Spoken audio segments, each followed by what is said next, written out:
Hello everyone, आज मी तुमच्यासाठी घेऊन आली आहे 10वीचा गेल्या वर्षीचा मराठीचा क्वेश्चन पेपर। हा बघा आहे तो आहे क्वेश्चन पेपर। हा पेज नंबर 1 आहे। अशा प्रकारे तुम्हाला हा पेपर दिला जाईल बोर्ड एग्जाम मध्ये। हे आहे पेज नंबर 1, हे आहे पेज नंबर 2। असे तुम्हाला पॅसेज दिले जाणार आहेत।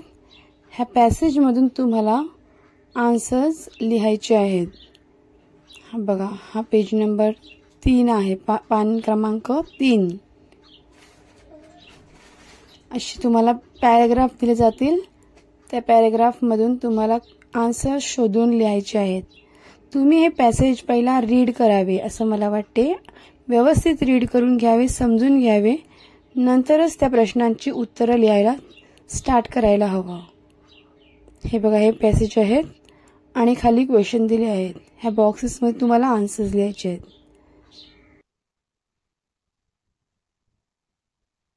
उत्तराच्या आधारे सूचनेप्रमाणे कृती करा। म्हणजे उत्तर तुम्हाला हा वाचायचा आहे, नंतरच तुम्हाला आन्सर लिहायचे आहेत। पान क्रमांक 6, कवितेच्या आधारे सूचनेनुसार कृती करा।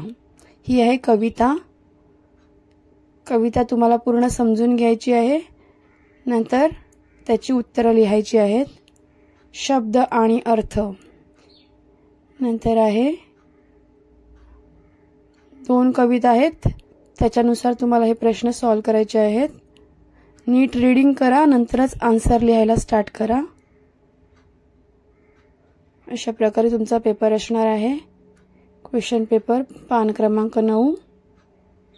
हे बघा, हे आहे स्थूल वाचन आणि नंतर आहे भाषा अभ्यास।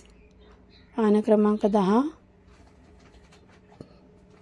नंतर आहे पान क्रमांक 11, अचूक शब्द ओळखून लिहा। पुढील विरामचिन्हांची नावे लिहा। हे आहे उपयोजित लेखन, म्हणजे पत्र लेखन, निबंध लेखन।